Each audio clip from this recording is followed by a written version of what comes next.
Right, just quickly, today's video was going to be one big video, but what I've actually had to do is split it into two parts because it got just too big. So the first part will be the construction of the lobster pot, crab pot, trap, whatever you want to call it, and then the second part will be netting it and roping all the bars where it needs protection from the rocks. That'll be up in a couple of days. So let's get straight into it.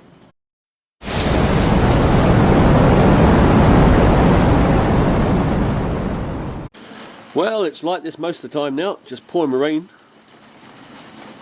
So let's go and make a crab pot. Even if we've got a few extras, we can always hold on to them. We can just replace some of the other ones if we need to. Right, in this video I'm going to be building a crab pot or lobster pot. Bit of both really, it catches both. It'll be down to the size of the neck you use for your crab or your lobster. But we do it for both because we get both here. Well, we actually get lobster here, we get spider crabs here, we get brown crab. Those are the three main large crabs. We get crawfish, which is a spiny lobster, or a type of spiny lobster. They can get pretty big, sort of up to, I don't know, up to 12 pounds, those things. And we also get brown velvet swimming crab, and there's a few other ones that we don't bother worrying about. Now, I have done this video in the past of making a crab pot, but I'm updating it because the old video is getting very old, and back then the camera wasn't great, and YouTube, when you were a small YouTuber, you had a lower compression rate, or they compressed it harder, so it destroys the quality even more. So I thought, well, we'll do another one, and this will be like the main pots that I build. Now I'm building this one, which is going to be a 3 foot long one. No, it's not quite 3 foot, 35 inches or 88 and a half, but it doesn't matter. You build it to what size you want. Now, big pots, small pots, they will both catch, and it's down to you for what you're fishing for, really, in the end. And if you're fishing like me, I mean, just go by the pot. I mean, how many can get in the car, that kind of thing. That's the best way of working it. Or how easy is it to transport them. Can you haul them up on your boat, that kind of thing. This is the bigger one. I'm making just the one bigger one this year. I've got a bunch outside, so I don't need any more of the big ones. I've made a bunch of small ones already. So we'll just, like I say, do an update video for the old video. Now, you are going to need wood. Now this wood is 25 mil by 50 mil or 2 by 1, depending on what measurement you are using or where you are. So you're going to need these, like I say, up to 3 foot. I wouldn't do them any bigger. And width wise, approximately, this is 21, you can do them 20, you can do them not, well, you can do them from sort of 18 up to 22 if you want, within that range. So pick which size you prefer. What I'll do is I'll leave some measurements in the description below, so you can just refer to that later if you need the measurements. And basically what you do is you cut them up like that. You screw it together with 2 screws like this. Just make sure they only go so far in that they don't come out the other end. And basically you put 2. Now I've just basically banged in a screw roughly like that, and then what you do is you cut some of these up, same wood. These are 45, the angles, so you cut a 45 and a 45, and then what you do then is you will take that and you will put it in like that. Now what you do is you drill a hole through the end here to screw that way, and you just drill holes here and screw that way, and drill the holes, or you'll split it. And when you start out, if you do that, you can put your frame together like that, just with 1 screw, then put those in, and that will square up the whole frame. Once you're actually making them all the time, you'll get away with just sticking the screw straight in and putting these on after, once you get an eye for it, kind of thing. Now you may wonder, why do I build my own pots? Well, one is the price, because they're a lot cheaper to build yourself. 2, the weight is all based in the bottom part of the pot, thereby keeping the pot straight as it goes down. Metal pots tend to spread their weight through the frame. They do have a heavy base as well, but from doing a lot of diving, I do know that quite often metal pots tend to be on this side, this style of pot anyway. And yeah, I mean, a lot of it, like I say, in the end is cost. And well, the main reason is they catch, and they catch very, very well. And that's part of the reason why I build these. I have used metal pots over the years. Well, I started with metal pots, I went to these pots, then I sort of combined metal and these pots sort of thing, and then eventually I just got rid of all the metal pots and stuck with these. And I could go on for hours about the benefits of these over metal ones, but I'm not going to, because we're here to build a pot. Right. And like I say, I mean, that's up to you. I mean, if you want to spend the money on a metal pot, go ahead. But for me, I'm going to stick with these. I mean, if you're commercially fishing, like using a lot of pots, then you're probably better off just sticking with your metal pots, unless you've got the time in the winter like I do to build them, because that's the other thing, you see, I don't have my boat down in the winter, so I can sit here and I can build pots through the winter, that kind of thing. Whereas if you're fishing 24/7 all year round, then you haven't got time to do all this. You know, you've probably barely got time to fix your gear, let alone make pots, so you're probably better off buying them, but you will save a lot of money. I mean, these pots, these will cost less than half of what a commercial pot will cost you, unless you're getting a discount on your amount you're buying. Right, so just drill the holes in these, and put those sides on. Get going. So basically, you get this piece of wood here, and you want to put one hole like at an angle like that.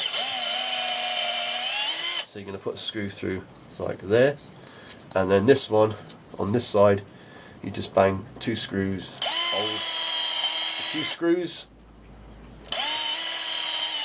just like that's good enough. Now you see, people will look at these pots quite often and think, oh, they're not very strong. They are incredibly strong. This is what all this is about, these little angles and things. It's like when you get bridges, you know, the way they're built. The metal steel bridges with their angles and stuff, that's all about the strength.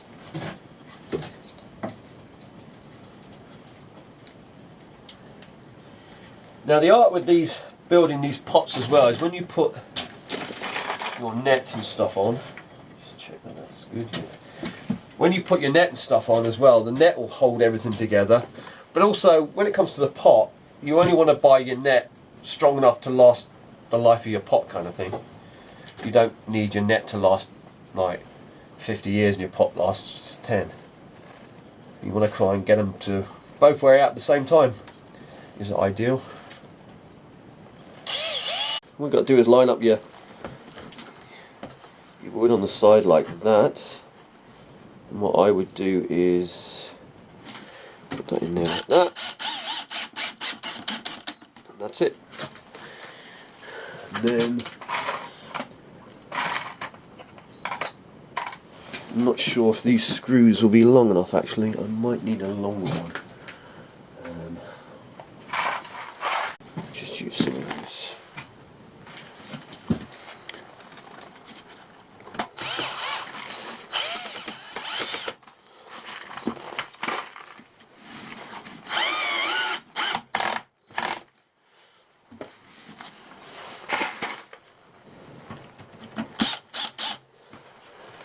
Check that everything's lined up.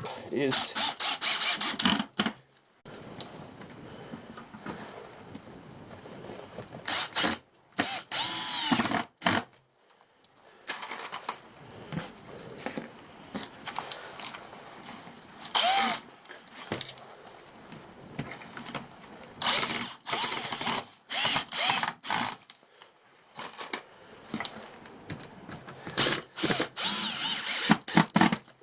Get another bit in here. This one's not great. Right, well, that's the frame made up, the base frame anyway. Now I will be putting a bar in here, but that'll come, I'll put that in a bit later on. this is going to be for, because I'm going to put a trap in this pot. Now I might not film the trap, but I'll leave a link to the trap because I did do a fairly recent, a decent one with a lot more detailed on how to put a trap in the pot. So I can always leave a shortcut to that in the description again. Now, something you might come across, which you don't really think about until you're actually building it, but you'll see I've got these here. This is on the top of this. Now you could have put them here. So this is on the top, and this is on the bottom. You'll see when you do it. The thing is with this is it doesn't really matter which way you do it. The only thing I would say is I tend to do it so they're underneath, because it just spreads, gives you a bigger area with this that's on the bottom. So if you've got just like 2 points, it could rub and wear quicker on the ropes or whatever you're using to put your net on. So spreading the load, you might say, it shouldn't wear quite so quick, or it should get a bit more grip as well, I would have thought. And the other reasons as well is if you put long weights in, this gives you a nice long area to put a weight in on this bar, as opposed to having these on top where it would get in the way. So like I say, there's fors and against the way you want to do it, but you do it to your own personal choice. And the final thing is actually when you put the pipe on, the plastic pipe, which will be something like, it's just an old bit here, something like this stuff, the alkathene. It just keeps it at this length here. You can go screw through the end grain and through there, and then you can just go along keeping your lengths all the same. When you do it the other way, these end ones tend to have to be longer than these ones because you've got your wood up higher. It may not sound like it makes sense at the moment, but trust me, when you actually work on this, you'll see it makes sense. Right, so just got to finish off putting the last screw in. I didn't do that. Just in the frame. I need to order some more screws. I'm getting low on screws. So now you can just bang in the second one. Now it's all square.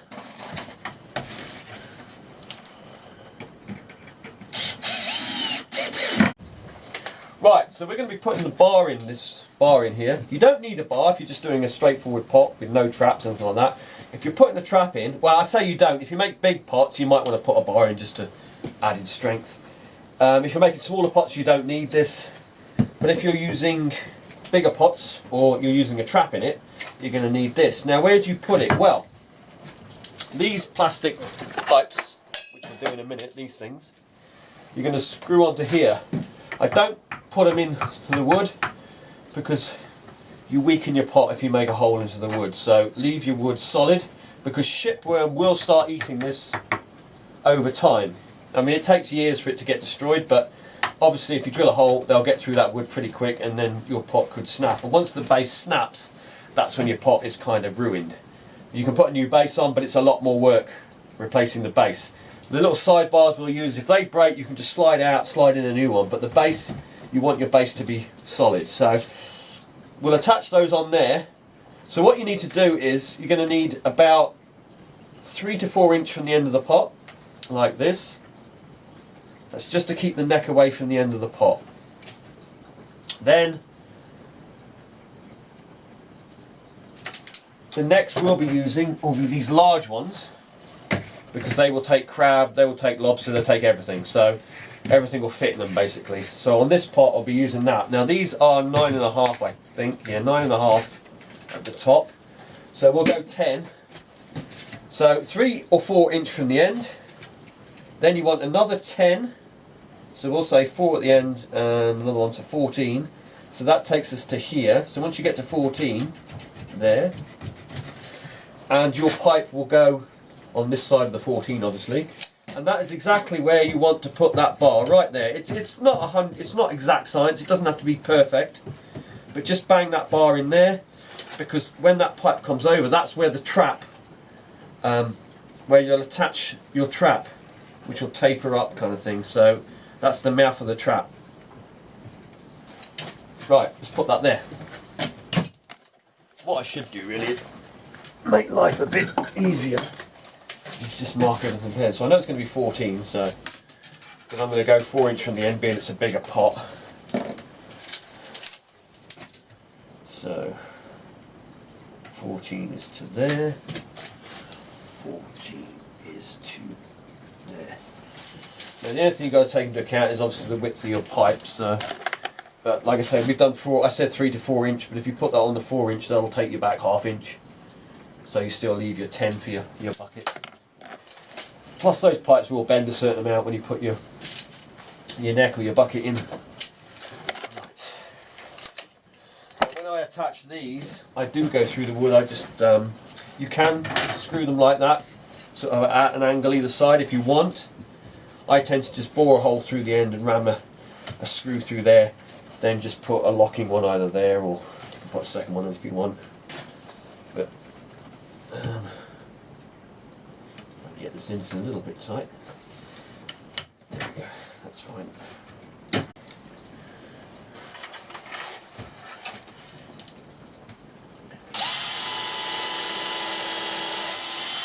Now I need to find some long screws.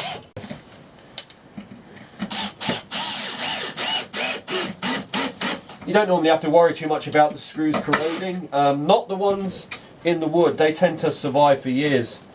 It's the ones that go through the pipe that will rust quicker, because obviously there's a hole in the pipe, and where the oxygen gets to the screw, it'll rot it quicker. When they're buried in the wood, they tend to last a lot longer. So.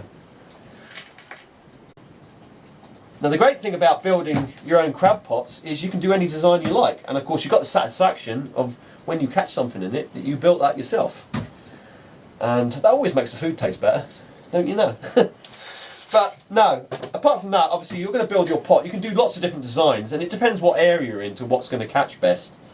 Now I've obviously go with this design because this is what I find works. I have tried probably every design of pot there is, unless there's a new design that I've missed, but I've tried most pots and I stick with these. And it is a thing between style and balance, price. Like there's a balance there that has to be kept, so we go with these. Now I know some places they use things like creels and that. I have tried creels here and I've never had much luck with them. Now part of that I think is closer in, particularly with the weed, and I tend to find, or I did find sometimes when I pulled up the creels, that the weed was jamming up the traps on them, and we have very strong tides as well, which could possibly keep some traps open if they're not made correctly. So that's why I don't really use them. People do use them, and I mean I know they use them in England and in a lot of places, but then there's less tide there, there's probably not so much swell, this kind of thing, you know. It all depends on, like I say, your environment or what pot you're going to use.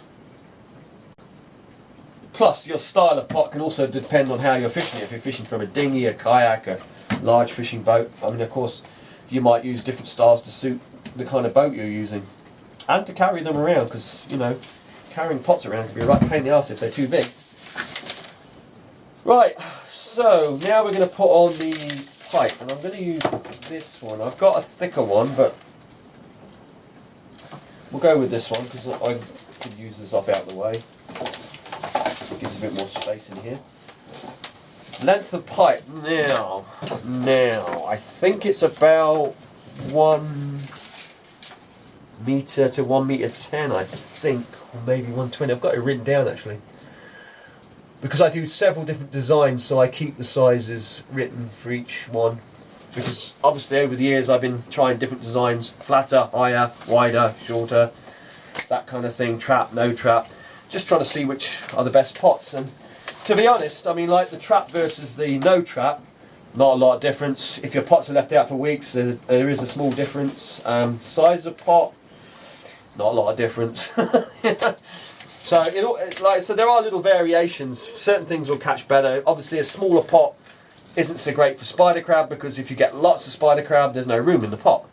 But for lobster it won't make much difference, because you only get so many lobsters in a pot, and if you get too many they start fighting, then you get damaged lobsters and it sort of defeats the object. Right, let me see. Use 110. So, do we go with a flat parlour or a high parlour? And how wide did I do this? 21. So that's 21, that's 20.5 and 110, so we can go with the flat one. We'll try a lower one. Yeah, we'll go with a lower one. Then I can stack them in the car easier, otherwise I hit the roof. So you've got to think of all these things.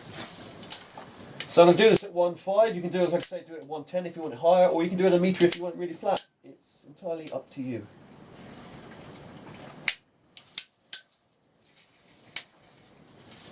So the first one we do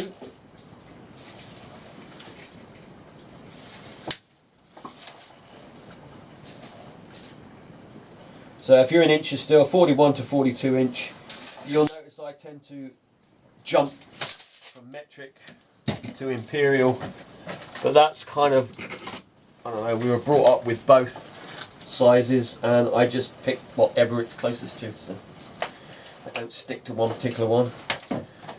I prefer to use sort of inches, but when I want it a bit more detailed, then I'll go with metric. So yeah, we'll do it like that, and that'll give us a slightly flatter pot, or lower to the ground.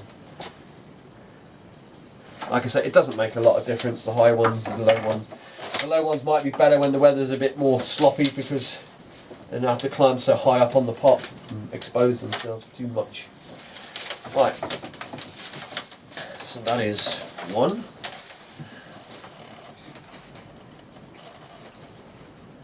Yeah, that'll do. Now if you're cutting this stuff, I've got these which cut them really well. It's like one blade on the flat side. But if you are cutting these and you haven't got anything, a pair of secateurs normally does well to cut this stuff. Failing that, you'll just have to use a knife or something.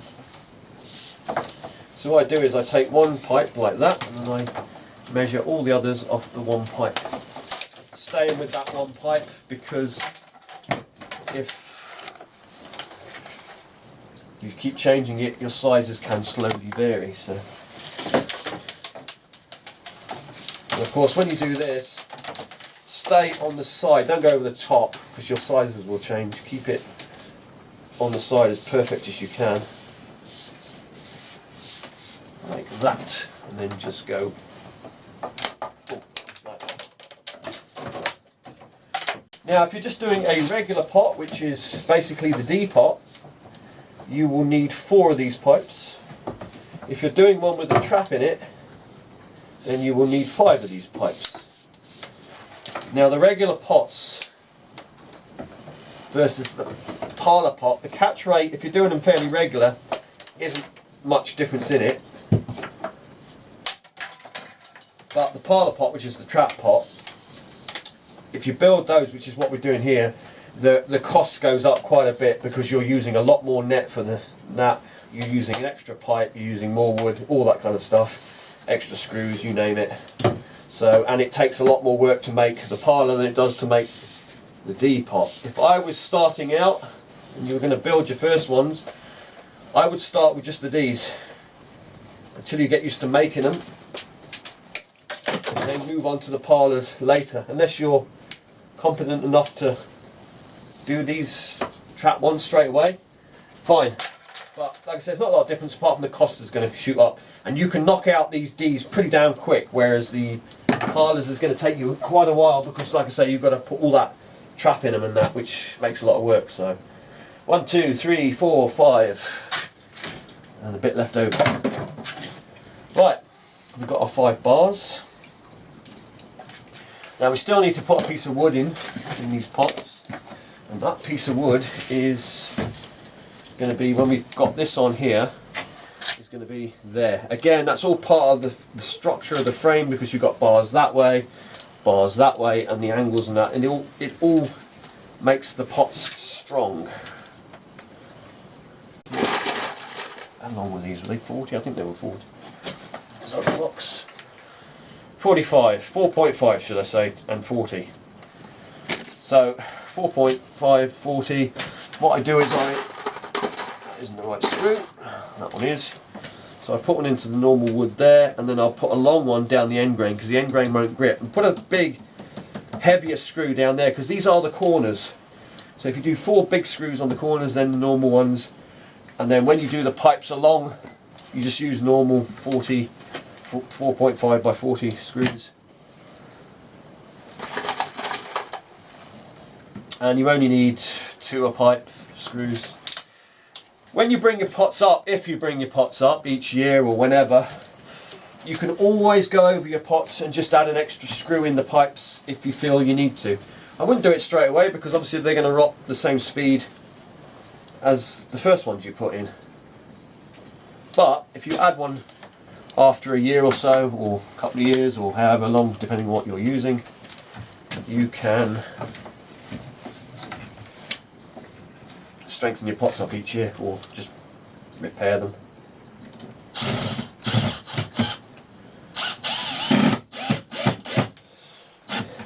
Now, people have asked before, should they use stainless or do I use stainless? I don't tend to use stainless. One of the main reasons is I disassemble my pots when they get knackered and I take back the pipe and that. And you may think the stainless, well, you've been undoing all the rest. The trouble with the stainless is if they bang rocks, you'll rub the heads off. Then you'll have a hell of a job getting the screws out again. Steel ones you can just break because they'll rot, or you can undo the steel ones if they're not that old. So you can still undo them even when they're rusty. So I don't tend to use stainless. Plus stainless screws will far outlive the pot. Although saying that, like I say, you can get like a electrolysis which eats away at the screw if it's covered. Stainless, yeah, covered. So yeah, so no, I don't tend to use stainless. Like I say, one of the main reasons is they'll far outlive the pot. And like I said, it just adds cost and that to the pot. Now, now you see, I'll use something like this for the long screw, one like that, to go down the grain. Just need to get it straight enough. I'll do. So this will go straight down the grain and make it very, very strong, like that. There you go. And then you do the same on the other side. Now there is another reason why I build my own pots, which I may or may not have already mentioned. And that is that if you get pot thieves come along, they're less likely to steal your pots. For the simple reason, if you buy a commercially bought pot, you wouldn't be able to tell the difference between that and most other commercially bought pots. Because obviously they're selling hundreds of the same make, design or build. When you build your own pot, you'll be able to see it's your pot. And I'll tell you this, even people who build pots the same as this, I can still see my own pot when I built it, because there's subtle differences that I do with my pots that other people don't do or don't see, and I can see straight away if it was my pot or if it wasn't my pot. Even if you try and copy it identically, I'll still be able to tell which one's which.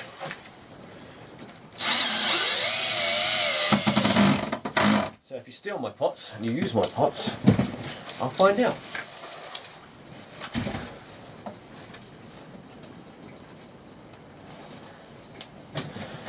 It's funny actually, because I gave away a pot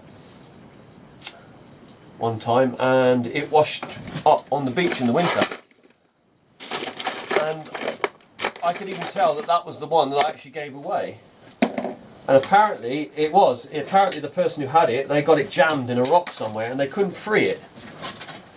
And of course the storms freed it in the winter and it washed up on the beach, and immediately somebody thought it was my pot. And in kind of theory it kind of was, but it was the one I'd given away.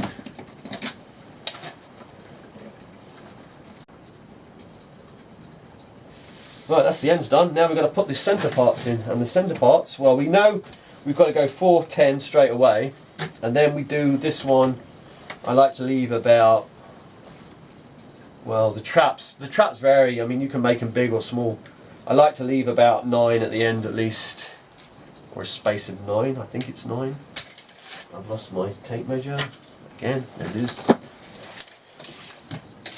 If I go 9 there, that takes that. Yeah, there's plenty there, so I can actually go,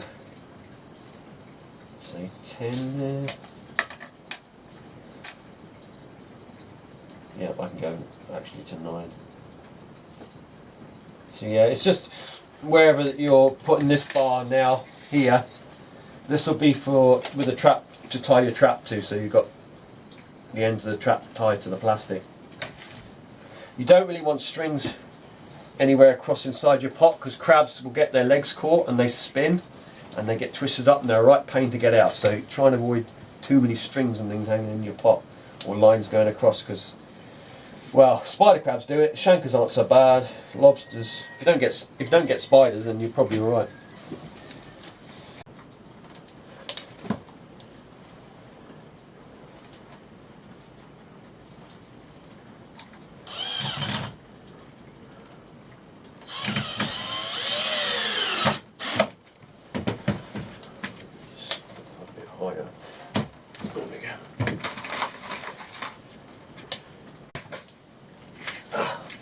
You've got your net, you can always just check when you're putting this one in just to be sure. That's actually perfect, so no problem. It's exactly where we want it.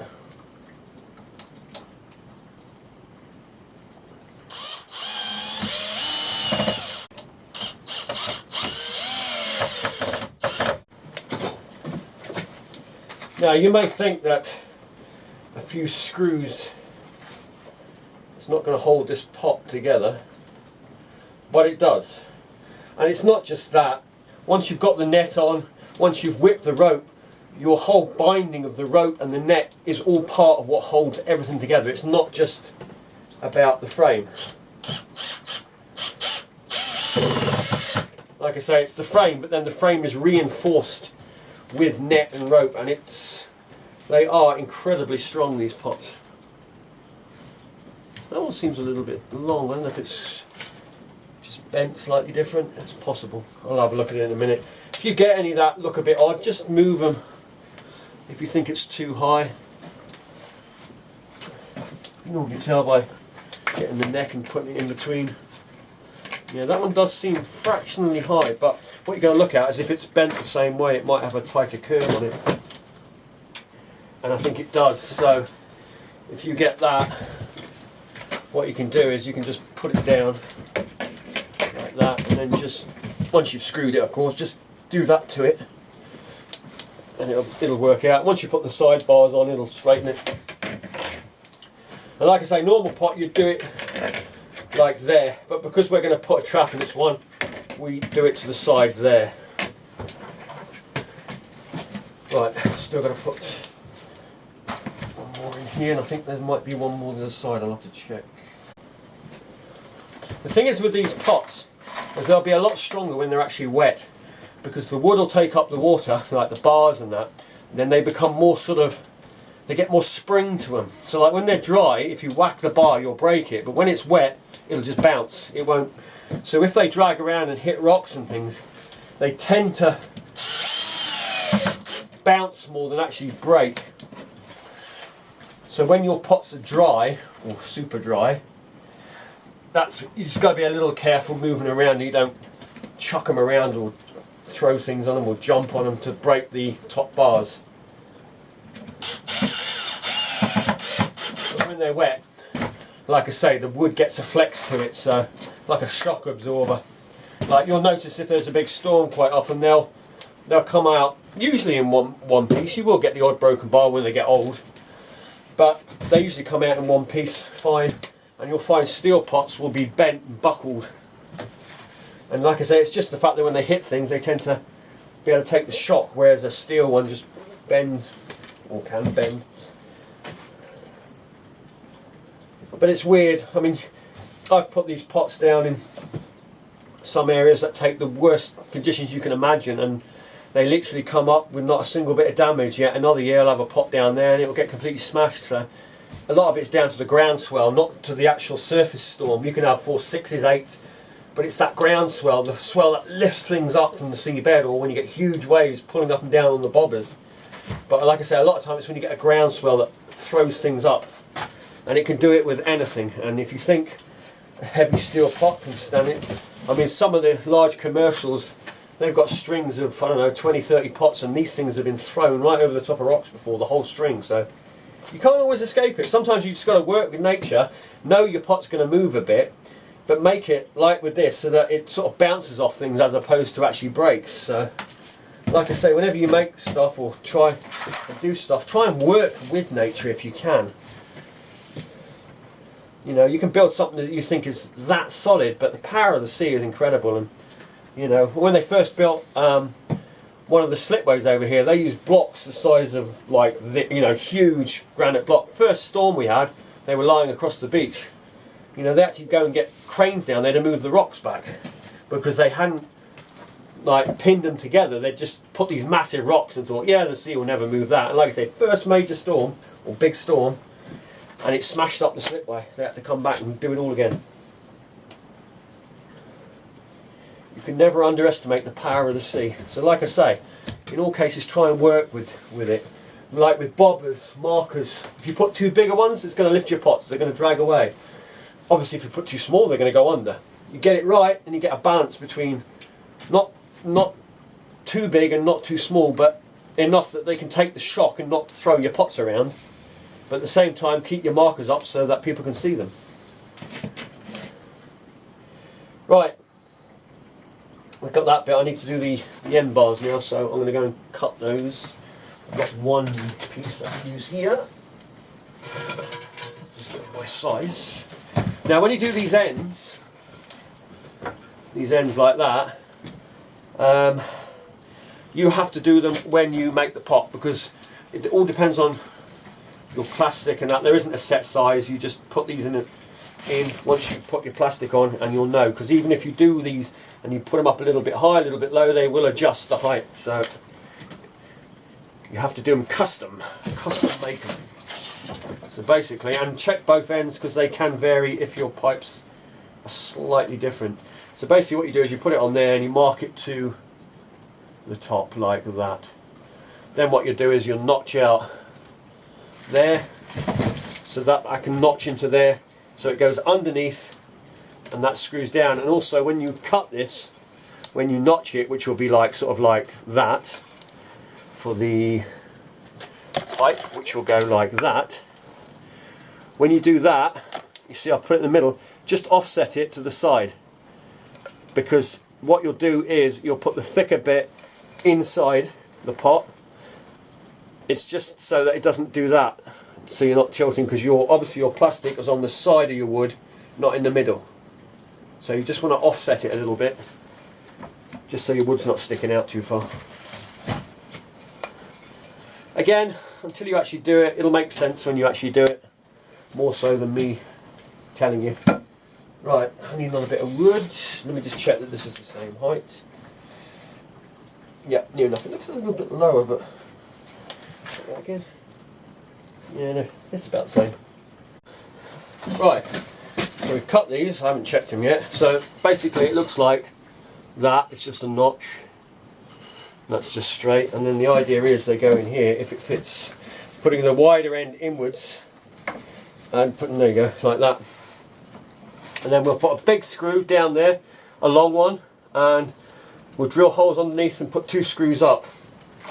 Now you put a long one in, because originally when I made them I used the shorter screws, but because it's end grain, sometimes if the pot's got jammed in the rocks and you pulled really hard, you could pop the screw out. But if you put a nice long one in, sort of 4-inch screw or so, it's never coming out, and I've never had a problem since doing that. I normally get one of those basically, and I just drive that down all the way down, because that is where your rope will be attached. Now I always attach top to bottom with the rope, and it holds all this together as well. But I do that because when you pull it out, if you pull the pots out by hand, you can adjust and bring the pots out very easy out of the water. If you do it to the side, the pots all that, and you'll be like leaning and pulling. Unless you've got a davit or an arm that swings the pots in, it's more of a pain. So go top to bottom if you're hand hauling without a davit kind of thing. I'll do it that way anyway, because like I say, it just means the pot comes up in the right angle to pull it into the boat normally. And that one fits pretty much. I've got it the other way around though, that way. I'll do it by eye because I know where it's got to go. About there. So one like that, one like that.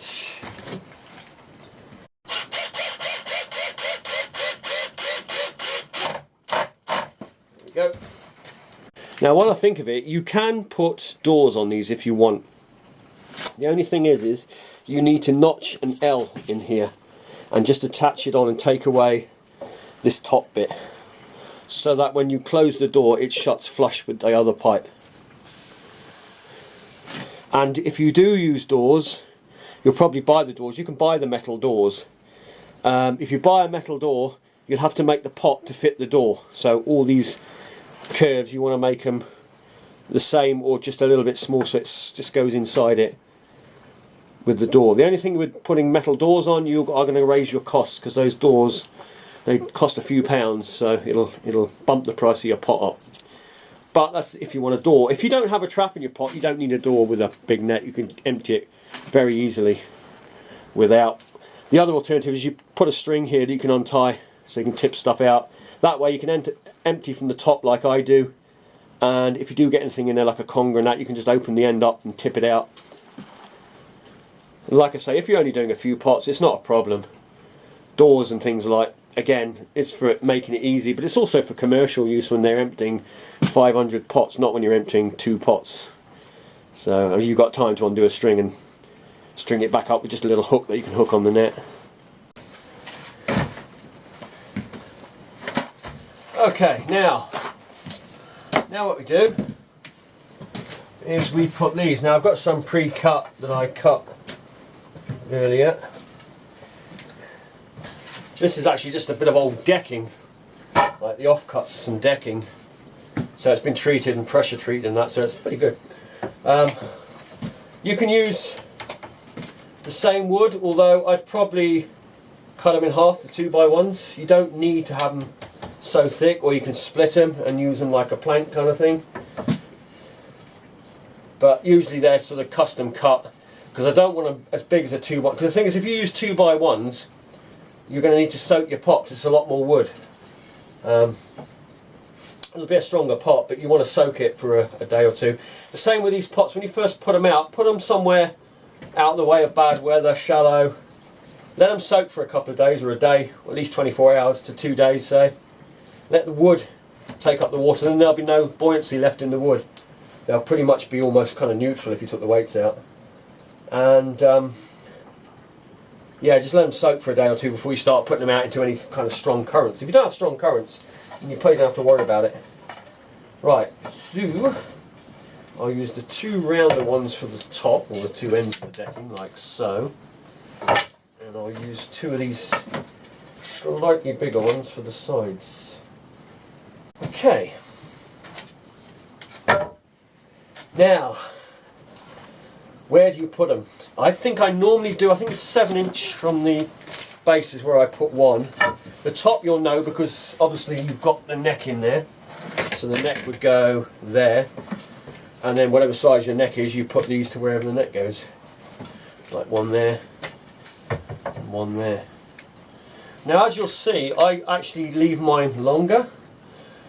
I do that because when I screw them, it won't split the wood. If you cut them to the exact size before you screw, you can split the ends of your wood. So leave them always a bit longer, if you can.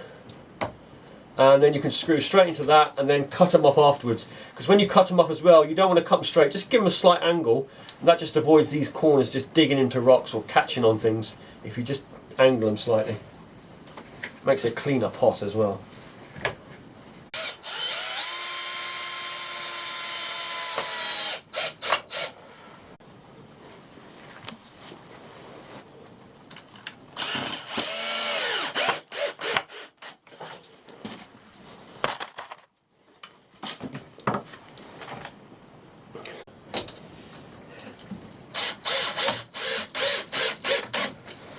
Okay, so there you go. So what we need to do now is just screw all the centre bars. Now, depending on what thickness wood you use, you've got to be careful. If you use only a thin wood, because you're going to go in straight, you might need slightly shorter screws. These are probably okay. Yeah, they might just come up the top. if they just poke out, just run a grinder over the top just to get rid of the spike. But it happens. It's better to have them going through too far and cut them off than it is to have them too short where they can pop. Or quite often what happens is when you get shorter screws, they tend to be thinner a lot of the time. And it's better to have a thicker screw in there than a thinner one, because you're not getting to these ones, not unless you pull your neck out, if you work on it in the future kind of thing.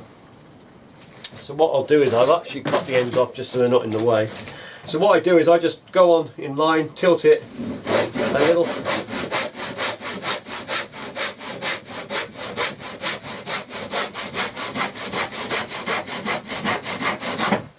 like that. You just don't want a sort of sharp edge or flush too straight, because like I say, these will round a little bit once they start banging a few rocks and that. So just tilt them a little bit. What we do is we're going to put some screws on the inside through here as well, so obviously stop these moving. You can get away with just one screw if you're using thin ones, and use two, but you only need one. Just find yourself a thickish screw. You're not going to split the wood, not on the inside there. And once that's done, the pot just needs netting.